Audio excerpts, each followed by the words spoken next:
हर खबर पर होगी आपकी पकड़। डाउनलोड कीजिए एबीपी लाइव ऐप। शिवांगी पर पूरे देश को नाज है। अब बात राफेल की हो रही है तो ये भी जान लीजिए कि राफेल के मामले में फिर से घिरती नजर आ रही है सरकार। सीएजी की संसद में रखी रिपोर्ट के मुताबिक राफेल की कीमत तो दी गई, बदले में तकनीक नहीं आई। इसी तरह इजरायल से महंगे इंजन की खरीद पर भी सवाल खड़े किए गए हैं। सीएजी ने सरकार की ऑफसेट पॉलिसी पर सवाल उठाए।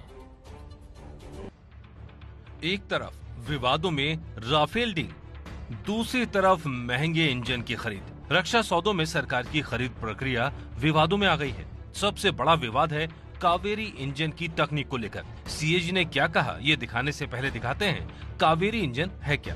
भारत सालों से लड़ाकू विमानों के लिए इंजन बनाने में लगा है। इसे कावेरी इंजन प्रोजेक्ट के नाम से जाना जाता है। इस पर कोई 2000 करोड़ से ज्यादा का खर्च भी आया, लेकिन बड़ी कामयाबी नहीं मिली। राफेल सौदा हुआ तो 2019 में राफेल कंपनी ने भरोसा दिया कि वो भारत को इसकी तकनीक देगी, लेकिन अब तक ऐसा नहीं हुआ। यही बात सीएजी की रिपोर्ट में है। सीएजी रिपोर्ट में साफ तौर पर कहा गया है कि वर्ष 2015 में हुए 36 मीडियम मल्टीरोल कॉम्बैट एयरक्राफ्ट के सौदे के दौरान वेंडर कंपनी दसां और एमबीडीए ने 30% ऑफसेट के बदले डीआरडीओ को कावेरी इंजन के लिए तकनीक में मदद का वादा किया था, लेकिन इस जिम्मेदारी को आज तक पूरा नहीं किया गया है।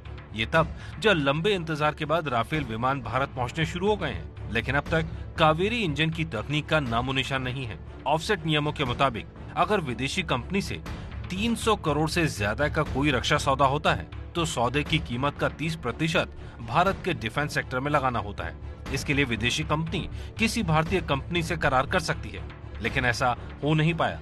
बुधवार को ये रिपोर्ट संसद में रखी गई। रिपोर्ट में ऑफसेट पॉलिसी पर सवाल खड़ा किया गया है। ऑफसेट पॉलिसी साल 2005 में शुरू की गई थी। 2018 तक 66,427 करोड़ रुपयों के 46 ऑफसेट कॉन्ट्रैक्ट हुए। 19,230 करोड़ का ऑफसेट मिलना चाहिए था। अब तक सिर्फ 11,396 के ऑफसेट करार मिले हैं। सिर्फ 5,447 करोड़ के ऑफसेट को मंजूरी मिली है, यानी ऑफसेट नियमों से जो फायदा मिलना था वो नहीं मिला। सीएजी ने ऑफसेट पॉलिसी में मौजूद कमियों का भी जिक्र किया है। सीएजी रिपोर्ट में वायुसेना द्वारा इजरायल की कंपनी IAI से 2010 में यूएवी के लिए खरीदे गए 5 इंजनों पर बड़ा सवाल खड़ा किया है। रिपोर्ट के मुताबिक 21 से 25 लाख का इंजन 87,45,000 में खरीदा गया, जबकि इसी इंजन को डीआरडीओ ने 24,30,000 में खरीदा।